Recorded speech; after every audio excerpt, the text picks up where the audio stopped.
Okay, this will be another quick video on the Peep site, which I think is completely a waste of time and useless in a hunting situation. There can be some run on the comments and some chatter on the chatter boards, but I've got a pretty good defense here, and it's a personal decision. But I don't shoot a peep, haven't done it for 25 years, and things keep dying, and I do fine. So maybe you ought to try it. It's okay to take out the peep. If your friends make fun of you, get better friends. Stay tuned.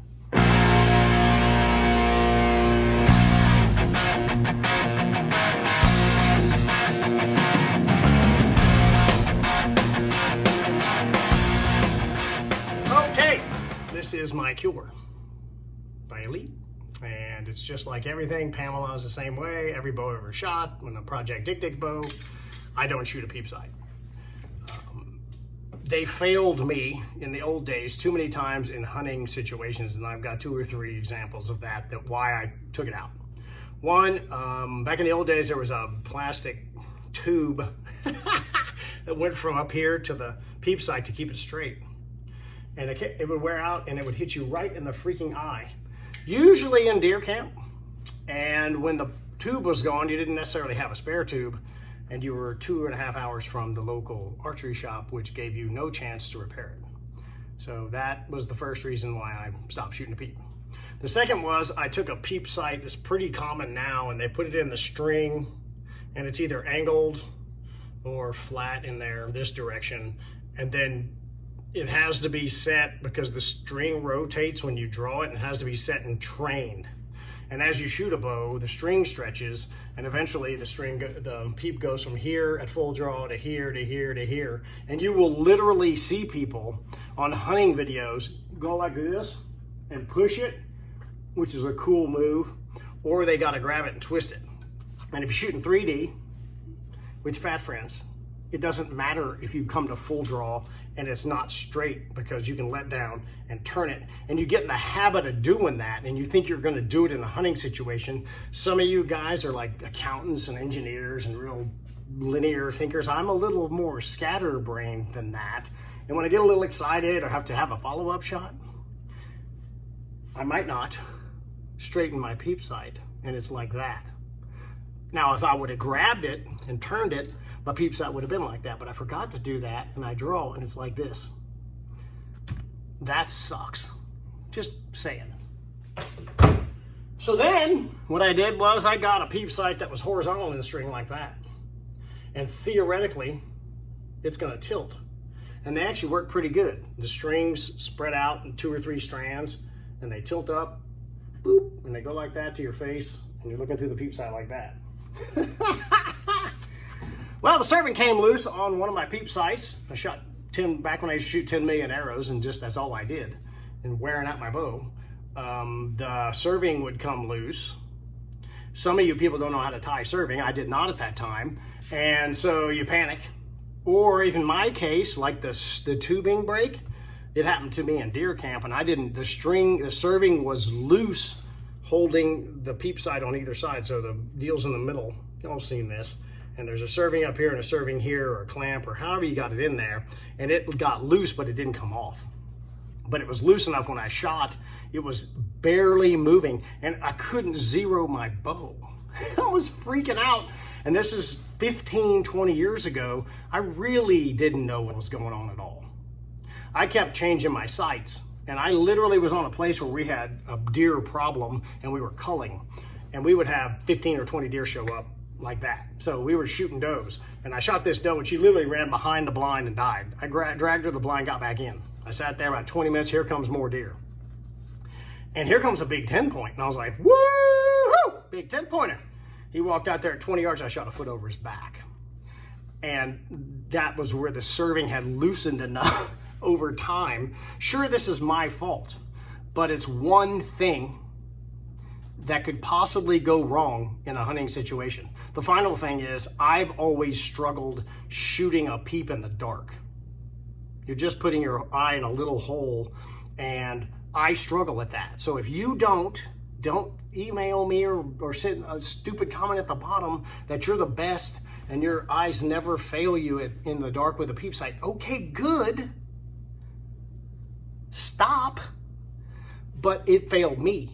I assume there's probably 2 other people. So this video will be viewed by 2 people who will get help by one of these things. The tubing breaks, that you didn't train the string and it rolled over flat on you and you couldn't shoot a deer.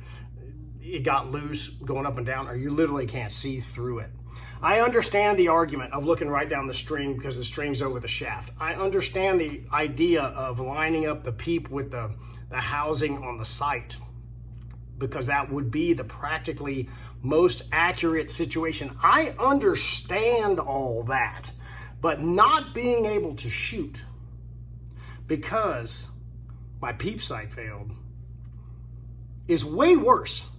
After hunting for 4 days, God forbid you go bailing off in the woods, elk hunting or something, and your Peep sight gets loose. What are you gonna do? It's mostly a vision problem. It's all a vision problem in my case. The tubing went off, the thing tilts. The tilted one, I didn't remember to twist it and retrain it, and I can't see. The flat one is going up and down, so I think I'm good, and I shoot a foot high, okay?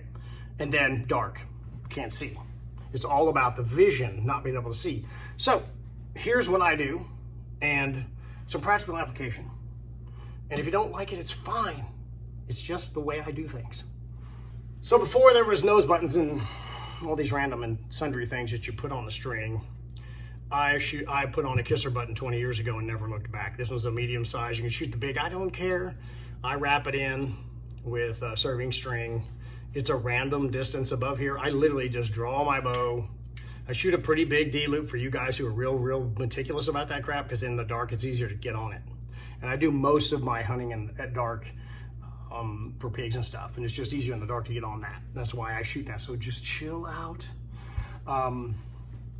So I serve the P, I just draw my bow, and I kind of get somebody to mark where the string hits on there. This distance isn't known, it's just for me. If you want to shoot one of the nose buttons, fine. If you want to shoot a P, if you want to shoot a kisser and a nose button, I don't care, but do get a secondary aiming point, right? For night shooting, this is great because it just goes back, you feel it hit your mouth and you can shoot. I don't put a secondary anything on the string. I touch my nose just a little bit. Don't go like that, because it'll push your string to the side and your arrows will fly crazy. So what you're gonna find out is, as a human being, you're pretty consistent in the way you do things. Some people are gonna tell you your form's bad and all that stuff, whatever. Whatever you do, you generally do the same. Wherever your elbow is, wherever it is, however you draw the bow and however you come to full draw, humans are pretty consistent on their comfort level and what feels right. I haven't found any trouble out to 50 or 60. I think at 90, you may want to put a Peep in. It's going to be more accurate. I got that. You're still going to have the other problems. You're still going to have a possible vision problem at night, eliminating. I shoot 90 at night. Well, it might be kind of fun. But for practical 40 and in hunting situations where you're in a tree, here comes your deer, bladder's kind of full. I've covered this before, it's kind of cold, and you didn't remember to turn your Peep. You can't see, and you got to let down, and it's just extra movement. So I found that just over time, I'm as consistent as I can possibly be. In a hunting situation, I've not struggled. Well, I can already hear the smart guys. And the smart guy response would be, well, Fowler, the nose button's clamped on the string. And that kisser button thing you put on there, by the way, it is served in and could gut loose. I agree. So bow hunting is really a thing you need to be learning about. You need to get on somebody else's channel, because I'm not doing it. 10,000 people have videos on how to tie in stuff and serve stuff in. I mean, it is boring to watch somebody tie in, but it's a very practical thing to know in case your kisser button gets loose. That's the one weakness of anything on the string that's going to go forward in a violent fashion, because as Blake Davis says, the only thing a bow does is stay in a static state, goes to a dynamic state, and when you hit the thing, it goes to a static state. That's all bows do. They're really simple deals, but it's pretty, I mean, there's a lot of vibration and stuff jumping around.